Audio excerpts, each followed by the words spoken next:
Қайырлы күн, құрметті тыңдаушылар.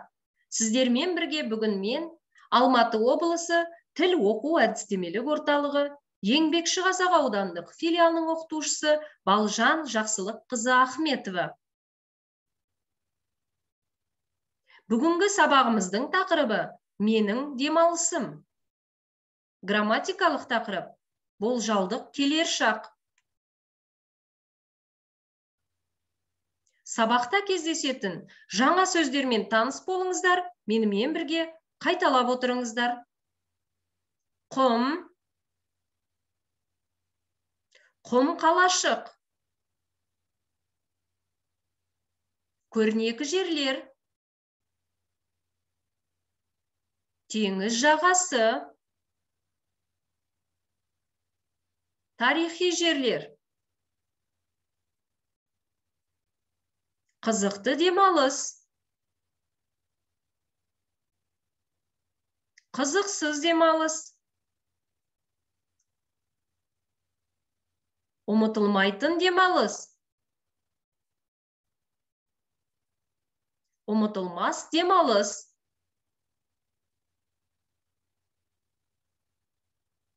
Жаңа сөздермен таныс болсаңыздар, сабағымызға қатысты бірінші тапсырма. Менімен бірге оқып отырыңыздар. Сәлеметсіз бе? Мен бөлім бастығынан рұқсат алдым. 2 күнге ақысыз демалысқа өтініш жазайын деп едім. Өтініш үлгілері есіктің оң жағындағы тақтада ілулі тұр. Қарап, жазып алуыңызға болады. Содан кейін бөлім бастығы қол қоюы керек. Бірге қайталап оқып отырыңыздар. Кешіріңіз, менің балам ауырып қалды. Жұмыстан босатасыз ба? Сізге кезекті демалысыңыздың есебінен 2 күн демалыс алуыңызға болады. Өтініш үлгісі қабырғада ілулі тұр. Құрметті тыңдаушылар, оқып болсаңыздар, сабағымызға қатысты грамматикалық тақырыпқа тоқталайық. Болжалды келер шақ. Болжалды келер шақ іс-әрекеттің кейін болатын, болмайтынына болжам, жорамалды білдіреді. Мысалы, мен сізге кешке барармын. Жасалуы ар, ер, р, с жұрнақтары арқылы жасалады. Грамматикалық тақырып түсінікті болса, сабағымыздың 2-ші тапсырмасы.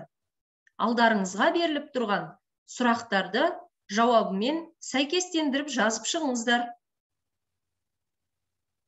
Бірінші сұрақ үлгі ретінде беріліп тұр. Ақшаны қайдан аласың? Әкемнен сұрармын.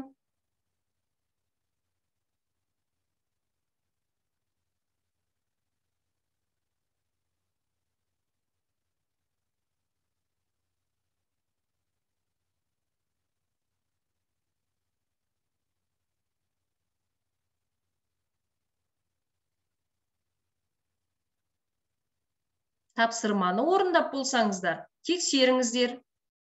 Ақшаны қайдан аласың? Әкемнен сұрармын. Әжем қашан келеді? Ертең келер. Есепті бүгін өткізесіз бе? Тағы да тексеріп көрермін. Осы жобаны аласыз ба? Ойланармын. Мынаны кімге берейін? Апама берерсің. Уақытымен ұшсақ екен. Уайымдама, ұшармыз. Тапсырманы тексеріп болсаңыздар, сабағымызға қатысты 3-ші тапсырма бойынша менімен бірге қайталап оқып отырыңыздар. Демалыс күнделігі. Сәрсенбі, 18 маусым. Бұл менің Түркияға ең бірінші келуім. Өте қуаныштымын. Үйден алысқа бірінші рет шығып көруім. Қасымда курстасым Қарлығаш бар. Екеуміз бірге демалсақ деп бұрыннан жоспарлайтынбыз. Демалысымыз жаман болмас, көрерміз. Теңіз жағасында жатармыз, құм қалашық жасармыз деген армандарым орындалатын болды. Бейсенбі, 19 маусым. Бүгін автобуспен Стамбулға бардық. Тарихи жерлерін аралап көрдік.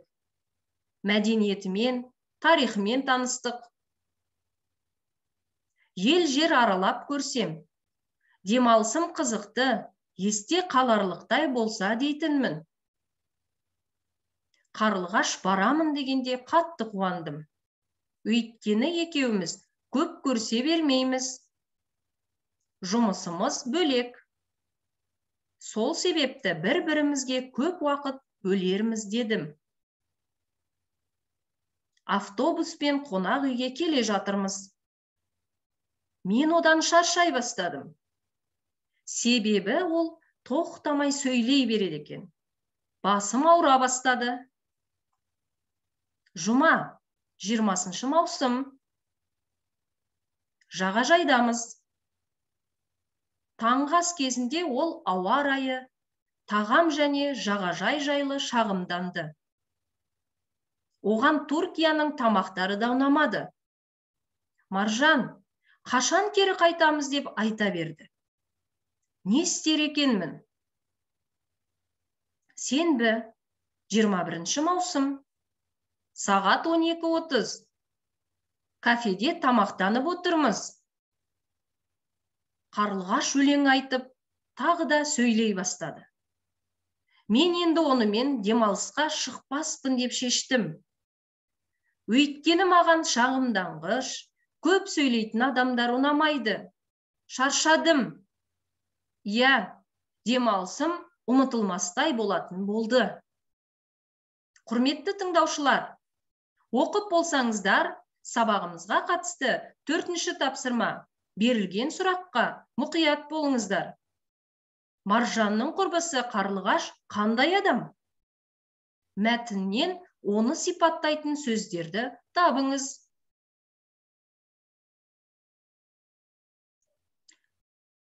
Тапсырманы орындап болсаңыздар, тексеріңіздер. Себебі ол тоқтамай сөйлей береді екен. Тапсырманы тексеріп болсаңыздар, 5-ші тапсырма. Оқыңыз. Сабағымызға қатысы жоқ сөйлемнің астын сызыңыздар.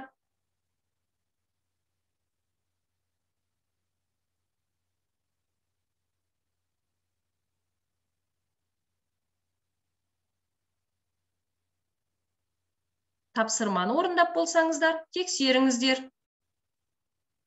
Оларға қарап, мен де спортпен жиі шұғылдана бастадым.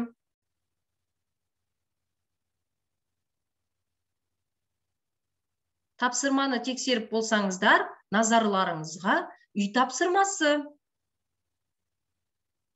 Өз басыңыздан өткен демалыс оқиғасы туралы шағын шығарма жазыңыз. Құрметті тыңдаушылар, бүгінгі біздің сабағымыз осымен аяқталды. Келесі сабақта кездескенше сау болыңыздар.